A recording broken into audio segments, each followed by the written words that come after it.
Assalamualaikum warahmatullahi wabarakatuh. Nama aku Nazrina Putri, NIM 1814277 dari kelas PBSB semester 4.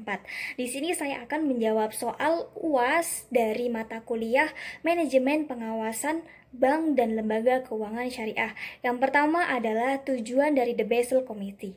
Tujuannya adalah melakukan kerjasama dan harmonisasi dalam pengawasan perbankan secara internasional. Dengan adanya harmonisasi bertaraf internasional dalam pengawasan dan peraturan bank diharapkan dapat memperbaiki iklim dan lingkungan operasi bagi bank-bank yang masih aktif dalam melakukan transaksi internasional di era globalisasi dengan semakin terintegrasinya sistem finansial dunia.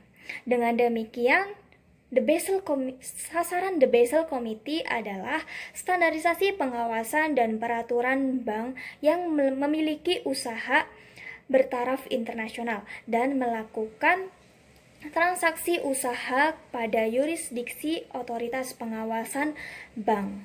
Hal tersebut dapat menimbulkan suatu dispute hukum mengenai peraturan mana yang harus diterapkan dalam operasi bank tersebut. Soal yang kedua adalah jelaskan kondisi permasalahan perbankan di Indonesia sejak tahun 1992.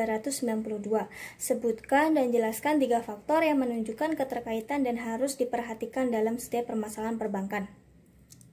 Menurut sumber yang diolah oleh Carl Johan Lindgren, Indonesia mulai menghadapi permasalahan perbankan sejak tahun 1992 dengan indikasi kredit bermasalah yang terkoneksi pada bank-bank pemerintah sejumlah lebih dari 25% dari total kredit pada tahun 1993.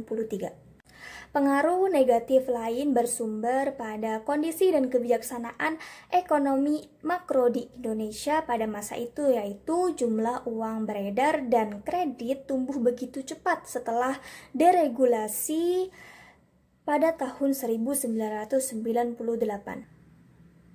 Yang kemudian dilakukan pengetatan pada tahun 1991 sampai 1992. Terjadi arus masuk modal jangka pendek yang mempersulit manajemen moneter.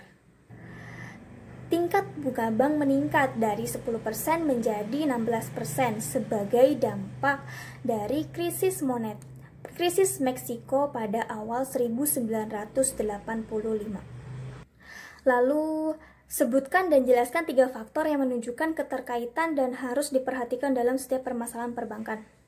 3 faktor tersebut, yang pertama adalah kondisi manajemen bank, terutama dalam melakukan manajemen risiko. Yang kedua adalah kondisi dan kebijaksanaan ekonomi makro.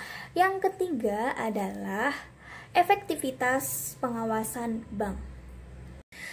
Soal ketiga adalah jelaskan bagaimana seharusnya pelaksanaan pengawasan secara efektif bagi bank dan lembaga keuangan syariah.